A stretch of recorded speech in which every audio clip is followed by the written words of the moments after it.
তুমি অনন্ত, তুমি প্রশান্ত, তুমি অনন্ত, তুমি প্রশান্ত। আগে জগন্নাথ, আগে জগন্নাথ, আগে জগন্নাথ, আগে জগন্নাথ। তুম ইচ্ছারে আমি পরিচালিত, তুম ইচ্ছারে আমি পরিচালিত। আগে জগন্নাথ, আগে জগন্নাথ, আগে জগন্নাথ, আগে জগন্নাথ। শ্রী জগন্নাথଙ୍କ ହେବ ପାଞ୍ଚ ରାତ, ତୁମ ଗୁଣ ଗାଇବାକୁ ଆମେ ଥିବା ପାତ୍ର।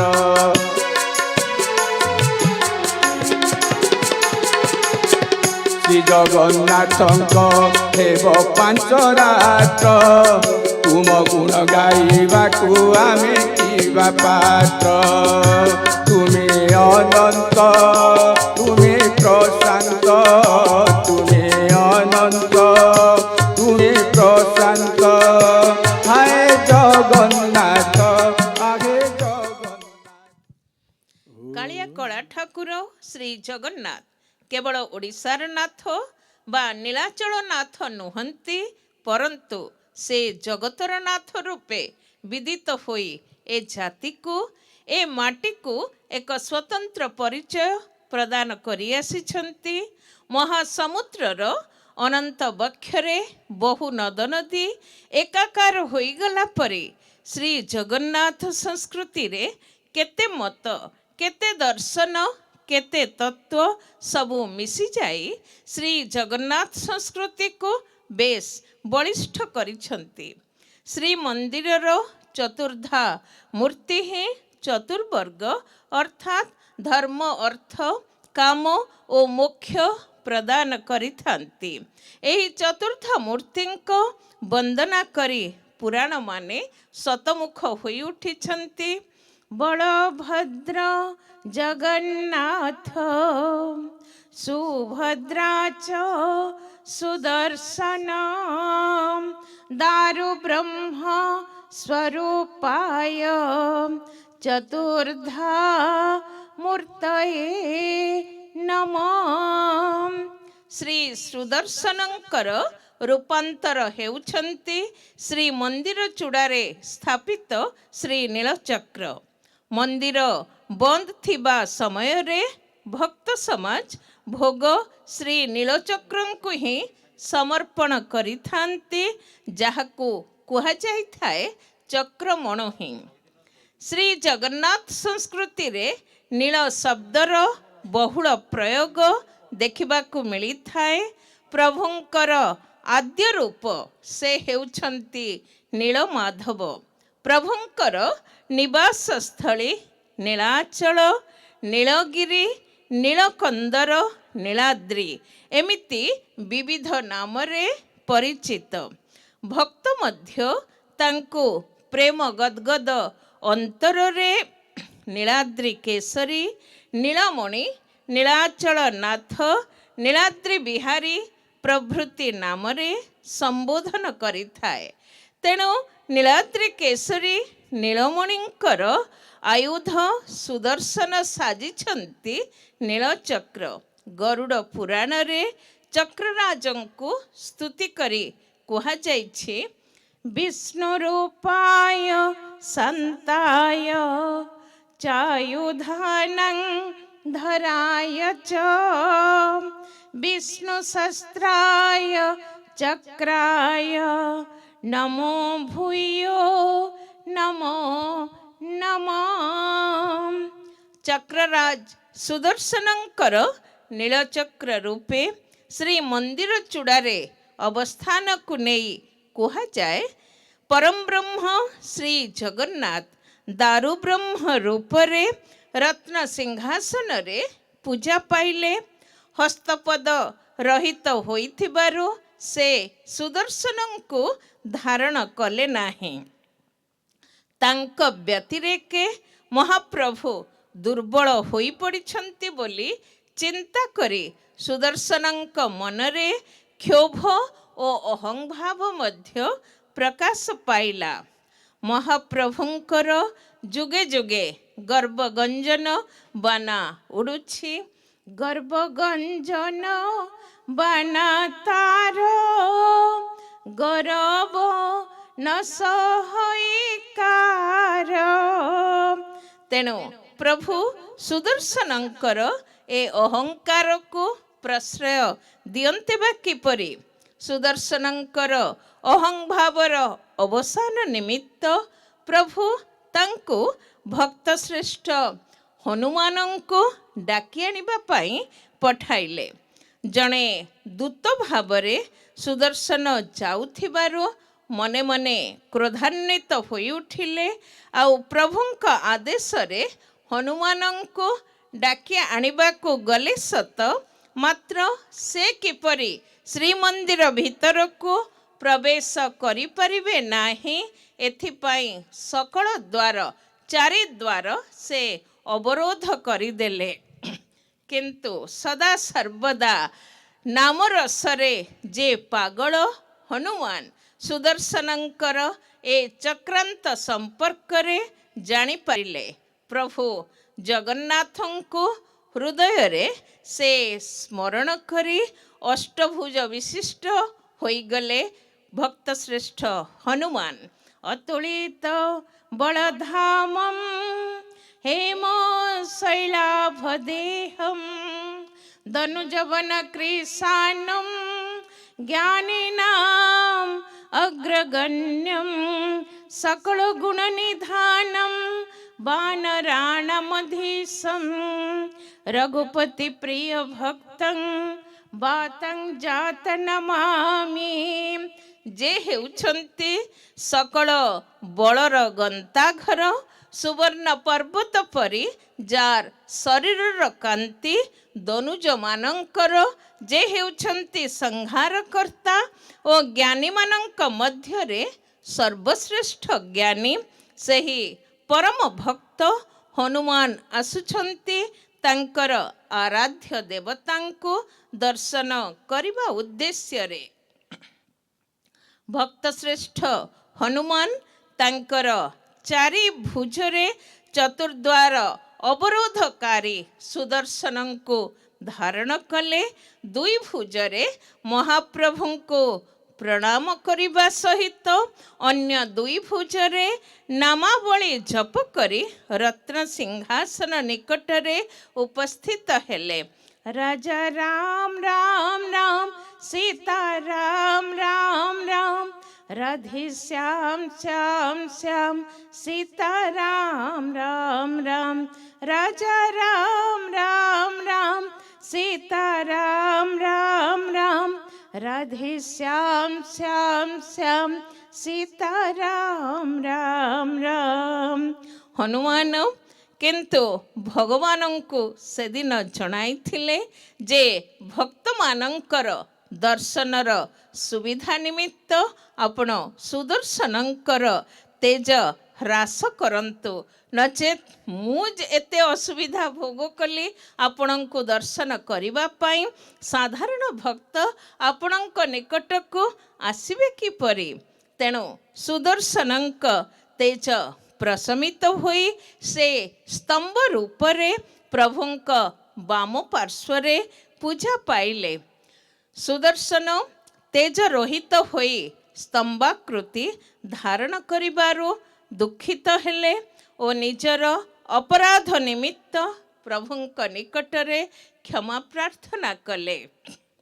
ସଦା ଅପରାଧୀ ମୁହିଁ ତୁମେ ପରା କ୍ଷମା ନିଧି ଗୋସାଇ ମହାପ୍ରଭୁ হে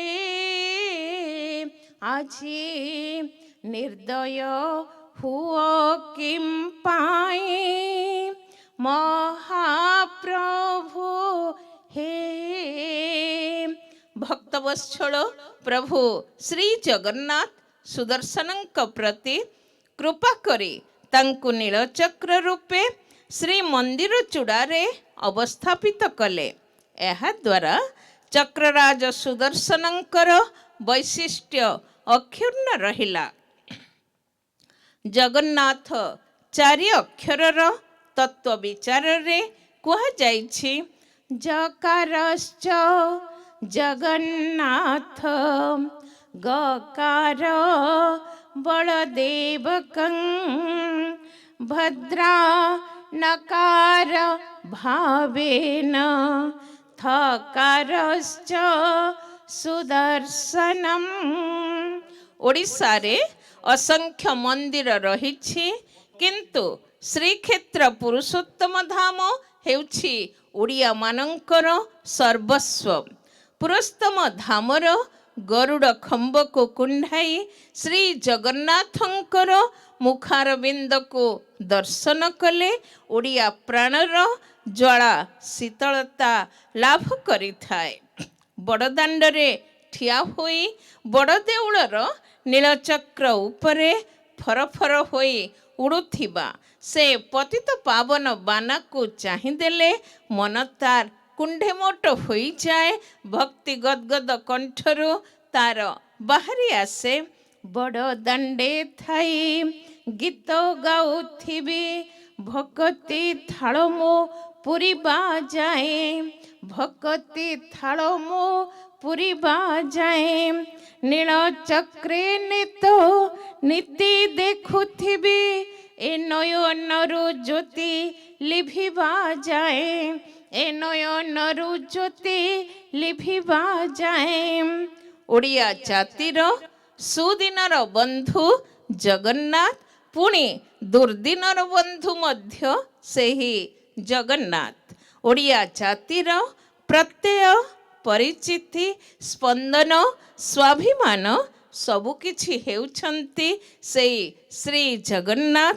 ସେଇଥିପାଇଁ ପୁରୀ ଅଭିମୁଖୀ ଓଡ଼ିଆ ଯାତ୍ରୀମାନଙ୍କ ମନରେ ଏହି ନୀଳଚକ୍ରସ୍ଥ ପତିତ ପାବନ ବାନା ହିଁ ଭରି ଦେଇଥାଏ ଅପୂର୍ବ ସାହସ ଓ ଅସୀମ ଆତ୍ମପ୍ରତ୍ୟୟ। ନୀଳଚକ୍ର ଉପରେ ଫରଫର ହୋଇ ଉଡ଼ୁଥିବା ପତିତ ବାନା ହିଁ ମନକୁ ତାଙ୍କର ଆନ୍ଦୋଳିତ କରିଥାଏ, ଆଉ ଆନନ୍ଦ ହିଲ୍ଲୋଳିତ କଣ୍ଠରୁ ବାହାରି ଆସେ ନୀଳଚକ୍ରେ ହୋ ଦେଖ ଉଡ଼ୁଛି ବାନା ନୀଳଚକ୍ରେ ହୋ ପତିତ ପାବନ ପତିତ ପାବନ ପତିତ ପାବନ ନାମଟି ଜାନା ନୀଳଚକ୍ରେ ହୋ। ସତେ ଯେପରି ପତିତ ପାବନ ବାନା ମାଧ୍ୟମରେ ପ୍ରଭୁ ହାତ ହଲାଇ ପରମ ଆଗ୍ରହରେ ଡାକୁଛନ୍ତି ସମସ୍ତେ ମୋ ପାଖକୁ ଆସ, ଧର୍ମାଧର୍ମ ଭୁଲି ଯାଇ ମୋରି ଉପରେ ବିଶ୍ୱାସ ରଖ, ମୁଁ ହିଁ ତୁମକୁ ସବୁ ବିପତ୍ତିରୁ ରକ୍ଷା କରିବି। ସର୍ବଧର୍ମାନ୍ ପରିତ୍ୟଜ୍ୟ ମାମେକଂ ଶରଣଂ ବ୍ରଜ। କବି ସମ୍ରାଟ ଉପେନ୍ଦ୍ର ଭଞ୍ଜ ବର୍ଣ୍ଣନା କଲେ ଏ କିଛି ସାଧାରଣ ସ୍ଥାନ ନୁହେଁ। ପତାକା ଅଞ୍ଚଳ ଚଞ୍ଚଳ ଡାକେ ପାପୀଙ୍କୁ ଅବା ଏ ନୀଳ ନଗରକୁ ଆସ ପାରି କରିବା। ନୀଳଚକ୍ରରେ ଏହି ବାନା ଉଡ଼ୁଥିବା ଯାଏ ମା ଭଇ ଅର୍ଥାତ୍ କୌଣସି ଭୟ ନାହିଁ। କ୍ଷେତ୍ର ପତିତ ପାବନ କ୍ଷେତ୍ର, ଆଉ ଉଡ଼ୁଛି ଉପରେ ପତିତ ପାବନ ବାନା। ଭିତରେ ବସିଛନ୍ତି ପ୍ରଭୁ ପତିତ ପାବନ। ତାଙ୍କର ସର୍ବଶ୍ରେଷ୍ଠ ଯାତ୍ରାର ନାମ ମଧ୍ୟ ପତିତ ପାବନ ଯାତ୍ରା। ଶଙ୍ଖ ଚକ୍ର ଗଦା ପଦ୍ମ ମହାପ୍ରଭୁ ଧରିଛନ୍ତି ଆଣ୍ଟ କରି। ଦୁଃସହ ଦୁର୍ଗତି ଗ୍ରହ ପୀଡ଼ା ମାନେ ଆଉ କି ପଶିବେ ଡରି। ସେ ଯେ ଦୟା ସାଗର ତାଙ୍କ କର ସେ ଯେ ଦୟା ସାଗର। ସୁପ୍ରସିଦ୍ଧ ଗବେଷକ ଡକ୍ଟର ବଂଶୀଧର ମହାନ୍ତି ତାଙ୍କର ଶ୍ରୀ ଜଗନ୍ନାଥ ଧର୍ମ ପୁସ୍ତକରେ ନୀଳଚକ୍ର ସମ୍ପର୍କରେ ମତ ଦିଅନ୍ତି। କଳିଯୁଗ ପ୍ରବେଶ କରିବାରୁ ନୀଳମଣି ନାଗ ବିନଷ୍ଟ ହେଲେ। ତେଣୁ ମହାରାଜା ଇନ୍ଦ୍ରଦ୍ୟୁମ୍ନ ନୀଳବର୍ଣ୍ଣର ସେଇ ମଣିକୁ ଉଦ୍ଧାର କରି ଶ୍ରୀକ୍ଷେତ୍ର ଅଣାଇ ଶିଳ୍ପୀଙ୍କ ଦ୍ୱାରା ଚକ୍ର ଆକାରରେ ନୀଳଚକ୍ର ଗଢ଼ାଇଲେ। ପରେ ପ୍ରଭୁଙ୍କ ଆଜ୍ଞାରେ ଶୂନ୍ୟରେ ଯାଇ ଏହି ମନ୍ଦିର ଶିଖରରେ ଅବସ୍ଥାପିତ ହେଲେ ନୀଳଚକ୍ର। ଅଗ୍ନିପୁରାଣ ମଧ୍ୟ ମତ ଦେଇଥାଏ, ପ୍ରଭୁଙ୍କ ଆଜ୍ଞାରେ ଚକ୍ର ଶୂନ୍ୟକୁ ଗମଇ ଦେଉଳ ଚୂଡ଼ାରେ ବସେ ମୂର୍ତ୍ତିମନ୍ତ ହୋଇ ନୀଳକନ୍ଦର ଦେଉଳେ ନୀଳଚକ୍ର ଟାଣ ସଂସାରରେ ନାମ ଖ୍ୟାତ ନୀଳଚକ୍ର ଜାଣ। ଶ୍ରୀ ନୀଳଚକ୍ର ଯେପରି ମହିମାମୟ, ତାଙ୍କର ଆକାର ଓ ସୌନ୍ଦର୍ଯ୍ୟ ମଧ୍ୟ ଅନୁରୂପ ଭାବରେ ଆକର୍ଷଣୀୟ।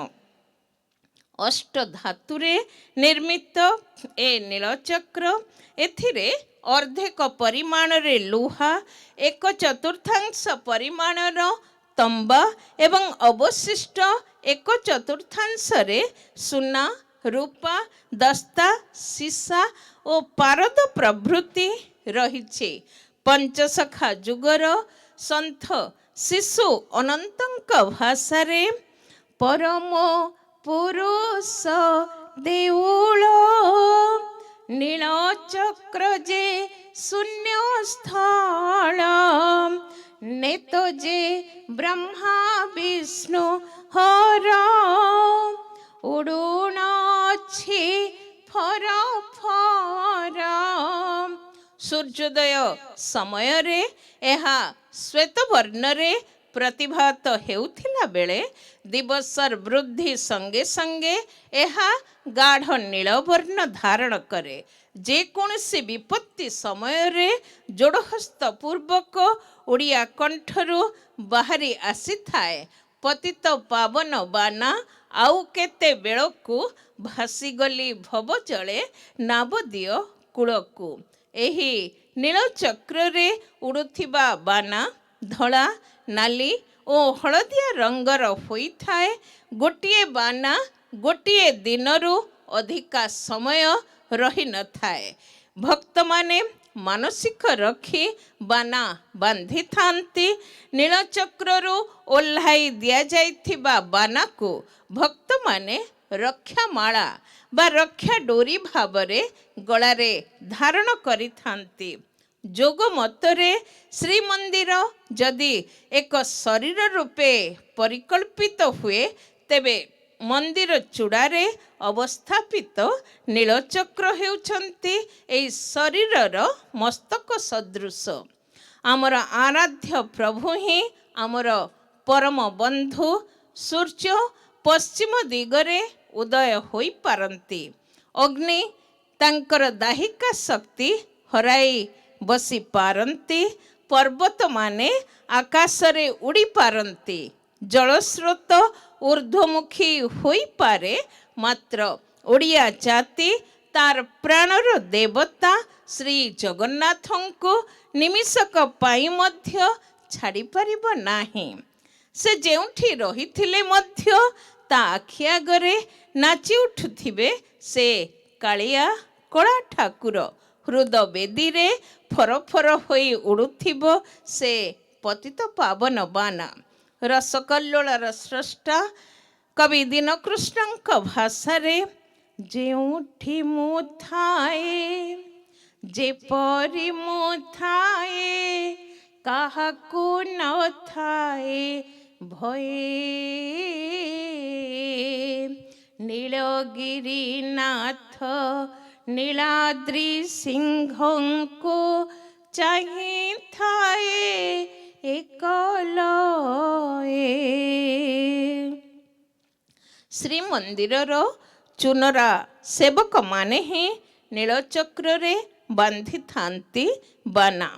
ନୀଳଚକ୍ରର ସେ ପତିତ ପାବନ ବାନା ମହାପ୍ରଭୁ ଶ୍ରୀ ଜଗନ୍ନାଥଙ୍କର ବଳିଆର ଭୁଜ ସଦୃଶ। ପବନର ହିଲ୍ଲୋଳରେ ସତେଅବା ପ୍ରଭୁ ପରମ ଉତ୍ସାହରେ ଭକ୍ତଗଣଙ୍କୁ ଆହ୍ୱାନ କରୁଛନ୍ତି, ଆସ ମୋର ଶରଣାପନ୍ନ ହୁଅ। ଗୀତାର ସେଇ ମହାନ ବାଣୀ, ଅନନ୍ୟାଶ୍ଚିନ୍ତୟନ୍ତୋ ମାଂ ଯେ ଜନା ପର୍ଯ୍ୟୁପାସତେ ତେଷାଂ ନିତ୍ୟାଭିଯୁକ୍ତାନାଂ ଯୋଗକ୍ଷେମଂ ବହାମ୍ୟହମ୍। ଏ ବାଣୀରେ ଅନ୍ତତଃ ସମସ୍ତେ ବିଶ୍ୱାସ ରଖ, ମୁଁ ହିଁ ପ୍ରତିଟି କ୍ଷେତ୍ରରେ ସାଜିବି ତୁମର ଉଦ୍ଧାରକର୍ତ୍ତା, ରକ୍ଷକର୍ତ୍ତା, ପାଳନକର୍ତ୍ତା, ସବୁକିଛି। ଧନ୍ୟ ପ୍ରଭୁ, ଧନ୍ୟ ତୁମର ଉଦାରତା। ଏ ଜାତିର ମନୋବଳକୁ ଦୃଢ଼ କରିବା ନିମନ୍ତେ ସଦା ସର୍ବଦା ତୁମର ନୀଳଚକ୍ରରେ ଉଡ଼ୁଥାଉ ଏ ପତିତ ପାବନ ବାନା। ଜୟ ନୀଳଚକ୍ର, ଜୟ ପତିତ ପାବନ।